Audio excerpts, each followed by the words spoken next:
Hello, and good evening, everyone, and happy Cinco de Mayo.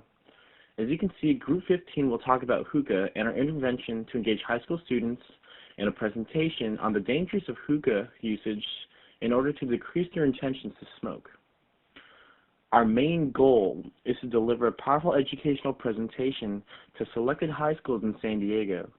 We wish to measure baseline studies on students' perceived peer norms, self-efficacies, and knowledge concerning hookah usage, and we hope to motivate them to lower their intentions to smoke hookah. The priority population will be the high school students that we select from freshman year to senior year. Ultimately, this will be a volunteer survey as we will partner with these high schools and recruit these student participants solely as volunteers to the study. As far as our evaluation questions go, following our data collection, our impact study will compose of these several statistical analysis questions. And as you can see in the past, our survey questions will have participants self-report, and we will use this data to gauge these independent variables such as attitude toward hookah, peer norms, self-efficacies, and we will measure those who smoked hookah in the last 30 days and who has the intention to smoke. So our statistical analysis will gauge if there are any relationship or correlations between intention to smoke and grade level. Lastly, our conceptual model is based off the constructs of the theory of planned behavior, and we will measure health outcomes of the student population in terms of intention to smoke, a change in attitude, a change in self-efficacy, and ultimately whether or not they have smoked hookah in the last 30 days. Our research design will be conducted through an experimental evaluation.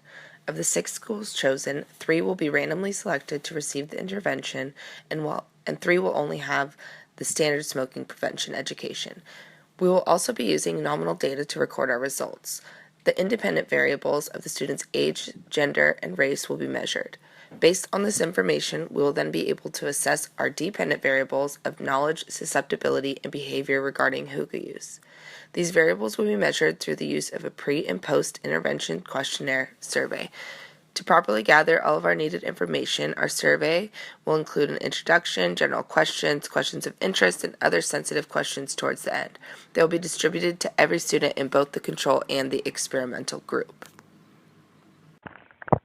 Based on the data that we have, which is being simple nominal data 0, 1, and our 2 variables being knowledge and self-efficacy, the type of analysis that we will do is a bivariate analysis.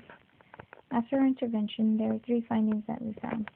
The first one being that comparing the experimental group of 5 high schools who received the intervention and 5 high schools who didn't receive the intervention, the objective was successfully met through self-report surveys.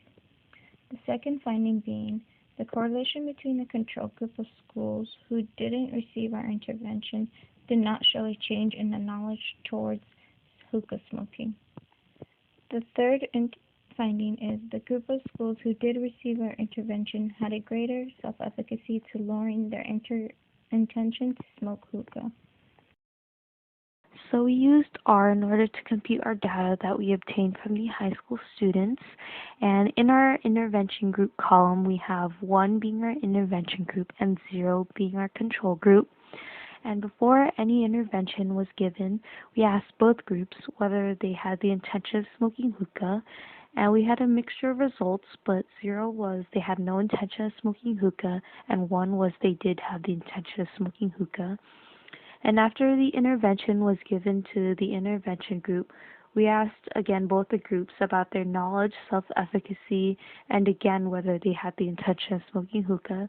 And as you can see, the knowledge and self-efficacy is much higher among those in our intervention group than it is for our control group. And those in our intervention group had no intention of smoking hookah, while those in the control group still did have the intention of smoking hookah. This generally shows that our intervention had effect on the high school students, and they did not have the intention of smoking hookah after they were given the intervention. And our p-value was 0.01, meaning that we could reject the null that there was no difference between our intervention group and our control group. And as far as limitations, we asked these students to participate in the activities on a volunteer basis. So it could have skewed our data a bit because these students were more motivated.